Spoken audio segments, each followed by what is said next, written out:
ಉತ್ತರ ಬರಲಿ.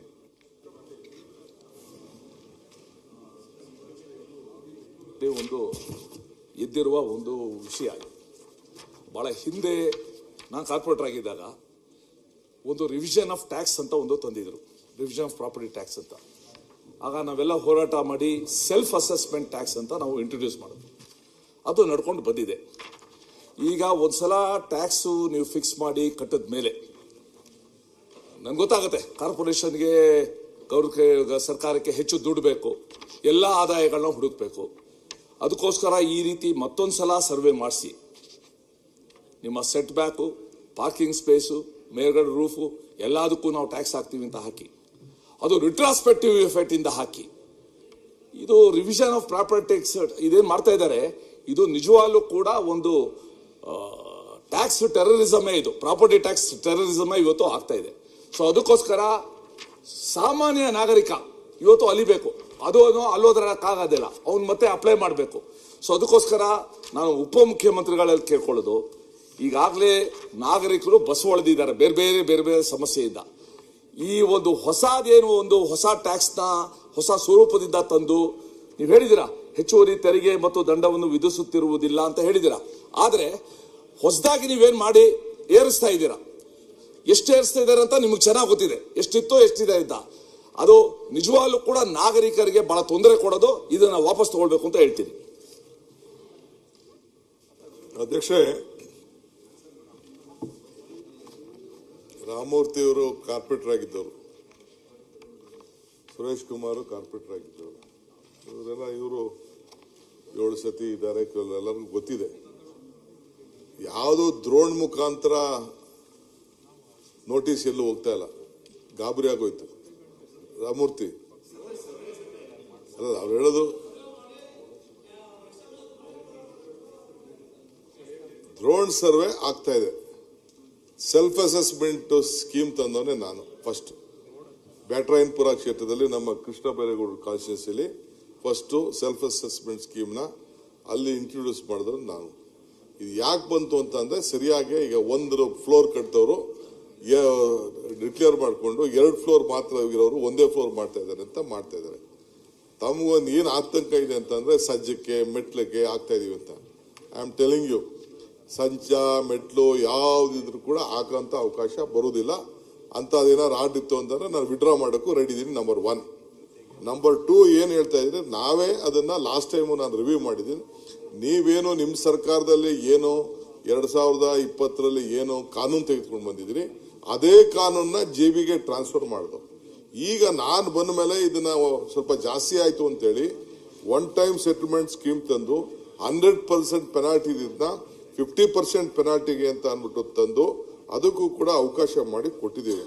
ಸೊ ಅದರಿಂದ ನಾವು ಡಬಲ್ ಮಾಡೋಂಥದ್ದಿಲ್ಲ. ನೀವು ಡಬಲ್ ಟೈಮು 2% ಅಂತ ಹಾಕ್ಬಿಟ್ಟಿದ್ರಿ, ಅದನ್ನು ತೆಗೆದ್ಬಿಟ್ಟು ಬೇಡ 2%, 9% ಟ್ಯಾಕ್ಸ್ನ ಹಾಕೋಣ ಅಂತೇಳಿ ಅದಕ್ಕೂ ಕೂಡ ಕಡಿಮೆ ಮಾಡಿ ಒಂದು ವ್ಯವಸ್ಥೆ ಮಾಡಿದ್ದೀನಿ.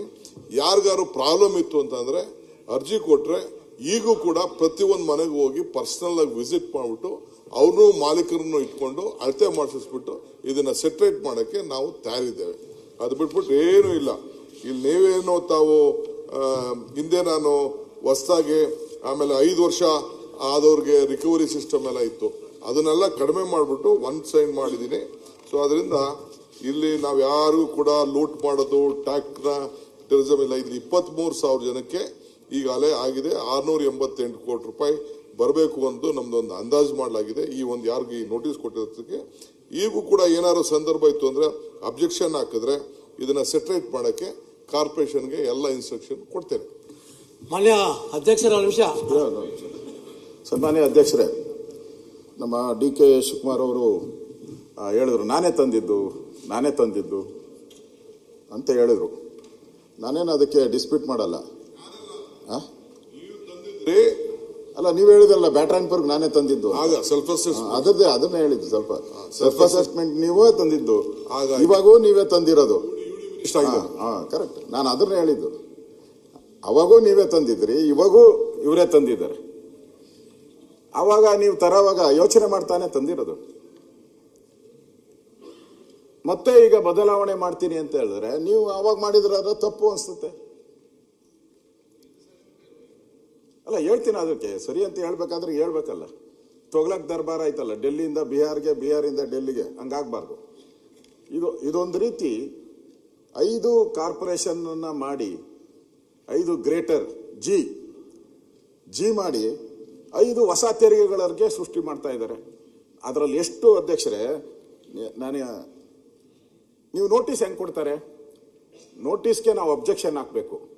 ನಾವು ಅಬ್ಜೆಕ್ಷನ್ ಹಾಕಕ್ಕೆ ವೆಬ್ಸೈಟ್ ಓಪನ್ ಮಾಡಿದ್ರೆ, ಸುರೇಶ್ ಕುಮಾರ್, ನಾವು ಓಪನ್ ಮಾಡಿದ್ರೆ ಯು ಆರ್ ಅಕ್ಸೆಪ್ಟೆಡ್ ಅಂದ್ರೆ ಏನು 1:3 ಹಾಕಿದ್ದಾರೆ ಇವರು. ಅವರು ಹಿಂದೆ ಒಂದು 2,000 ರೂಪಾಯಿ ಕಟ್ಟಬೇಕಾದ್ರೆ ಈಗ ಡೈರೆಕ್ಟ್ ಆಗಿ ಅದು 6,000 ರೂಪಾಯಿ ಹೊಟ್ಟಿದೆ. ದ್ರೋಣ್ ಗೊತ್ತಲ್ಲ ಅಧ್ಯಕ್ಷರೇ, ದ್ರೋಣ್ ಏನು ಸ್ಟ್ರೈಟ್ ಆಗಿ ಮಾಡ್ತಾರ, ಸ್ವಲ್ಪ ಒಂದು ಈಚೆ ಹಿಂಗಾದ್ರೂ ಸೈಜಸ್ ಡಿಫರೆಂಟ್ ಆಗುತ್ತೆ. ಮತ್ತೆ ಅನಾಗರಿಕ ಅಲ್ವಾ ಈಗ ನಾವು ಅದನ್ನ ಏನೇನು ಹಾಕಿದ್ದಾರೆ ಅಂತ ನಾವು ವೆಬ್ಸೈಟ್ ಅಲ್ಲಿ ಹೋಗಿ ನೋಡಕ್ ಹೋದ್ರೆ ನಮಗೆ ಡೀಟೇಲ್ ಗೊತ್ತಾಗುತ್ತೆ. ಏನಿದೆ ಅದರಲ್ಲಿ, ಟ್ಯಾಕ್ಸ್ ಹೆಂಗ್ ಹಾಕಿದ್ದಾರೆ, ಏನ್ ಅಳತೆ ಹಾಕಿದ್ದಾರೆ, ಯಾವ್ಯಾವ ಜಾಸ್ತಿ ಹಾಕಿದ್ದಾರೆ, ಸಜ್ಜಾ ಹಾಕಿದಾರ, ಪೋರ್ಟಿಕೋ ಹಾಕಿದಾರೆ, ಅದನ್ನ ನೋಡಕ್ಕೆ ಇಲ್ಲ. ನೋಡಿದ್ರೆ ಅಕ್ಸೆಪ್ಟೆಡ್ ಕೆಳಗಡೆ ಬರೆದ್ಬಿಟ್ಟಿದ್ದಾರೆ ಕಾಲಮ್. ನೀವು ನೋಡಿದರೆ ಟ್ಯಾಕ್ಸ್ ಇಸ್ ಅಕ್ಸೆಪ್ಟೆಡ್ ಅಂತ. ಇದು ಒಳ್ಳೇದಲ್ಲ. ನೀವು ಮಾಡ್ಕೊಳ್ಳಿ, ದ್ರೋಣನ ಮಾಡಿ ಯಾನನ ಮಾಡ್ಕೊಳ್ಳಿ. ನೀವು ಫಿಸಿಕಲ್ ಏನು ಸರ್ವೆ ಮಾಡ್ತೀರಾ ಅದ್ರ ಮೇಲೆ ಎಲ್ಲ ಡಿಪೆಂಡ್ ಆಗುವಂಥದ್ದು. ಫಿಸಿಕಲ್ ಮಾಡ್ಬೇಕು. ನೀವು ದ್ರೋಣ ಮಾಡಿ ಸರ್ವೆ ಮಾಡಿ ನೀವೆಲ್ಲರಿಗೂ ಸುರೇಶ್ ಕುಮಾರ್ ಹೇಳ್ದಲ್ಲ, ಟೆರರಿಸಮ್, ಟ್ಯಾಕ್ಸ್ ಟೆರರಿಸಮ್ ಮಾಡಕ್ ಹೋಗಬೇಡಿ. ಅದು ಒಳ್ಳೇದಲ್ಲ. ಅದು ಆರಾಮ್ಸೆ ನನ್ಗೆ ಅರ್ಥ ಆಗುತ್ತೆ ಕಷ್ಟ. ಅರ್ಥ ಆಗುತ್ತೆ ನಮ್ಗೆ. ಒಂದೊಂದು ಕಾರ್ಪೊರೇಷನ್ನು ದುಡ್ಡು ಕೇಳಿದ್ದಾರೆ, 500 ಕೋಟಿ ಕೊಡಿ, 1000 ಕೋಟಿ ಕೊಡಿ ಅಂತಾರೆ. 1000 ಕೋಟಿ ಅಲ್ಲ, 5 ಪೈಸಾನು ಕೊಡಕ್ಕಾಗಲ್ಲ ಸರ್ಕಾರದಿಂದ. ಆ ಸ್ಥಿತಿ ನಾವು ನೋಡ್ತಾ ಇದ್ದೀರಿ. ಇದು ಟ್ಯಾಕ್ಸ್ ಇದೆಯಲ್ಲ, ಇದು ಅನಾಗರಿಕ. ಈ ತರ ಮಾಡೋದ್ರಿಂದ ನಿಜಕ್ಕೂ ಬೆಂಗಳೂರು ಇವಾಗ 23 ಅಲ್ಲ, 10 ಲಕ್ಷ ಕೊಡ್ತೀರಾ ನೆಕ್ಸ್ಟ್. ಎಲ್ಲ ಮನೆಗೂ ಹೋಗ್ತದೆ, ಪ್ರತಿಯೊಂದು ಮನೆಗೂ ಹೋಗುತ್ತೆ, ಪ್ರತಿಯೊಬ್ಬರೂ ವೈಲೇಷನ್ ಅಂತ ಬರ್ತದೆ. ಅದರಿಂದ ಇವಾಗ ಅಬ್ಜೆಕ್ಷನ್ ಬಂದಿರೋದು 23,000ನ ಇರ್ಬೇಕದ. ಅದಕ್ಕೆ ಸದ್ಯಕ್ಕೆ ಸ್ಥಗಿತ ಮಾಡಿ ಫಿಸಿಕಲ್ ನಿಮ್ ದ್ರೋಣ್ ಮಾಡ್ಕೊಳ್ಳಿ.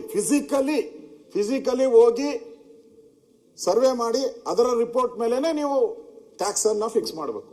ಇಲ್ಲ ಅಂದ್ರೆ ಅದು ಬೆಂಗಳೂರು ಜನತಾ ಶಾಪಕ್ಕೆ ಗುರಿ ಆಗ್ತೀರ. ಅದನ್ನ ಆ ಕೆಲಸ ಮಾಡಕ್ ಹೋಗ್ಬೇಡಿ. ಬೇರೆ ಸೋರ್ಸಸ್ ಹುಡುಕಿ ಟ್ಯಾಕ್ಸ್ಗೆ, ಇದನ್ನ ಬಿಟ್ಬಿಡಿ. ಮಾನ್ಯ ಅಧ್ಯಕ್ಷರು ಮಾತಾಡಿದ ಲಾಸ್ಟ್ ನಾವು ಹಿಂದೆ ಈ ಸದನದಲ್ಲಿ ಬ್ಯಾಂಕ್ ಮೈಕ್ರೋ ಫೈನಾನ್ಸ್ ಬಗ್ಗೆ ಎಲ್ಲ ಕೂಡ ಸಪೋರ್ಟ್ ಅನ್ನ ಮಾಡಿ ಬಹಳ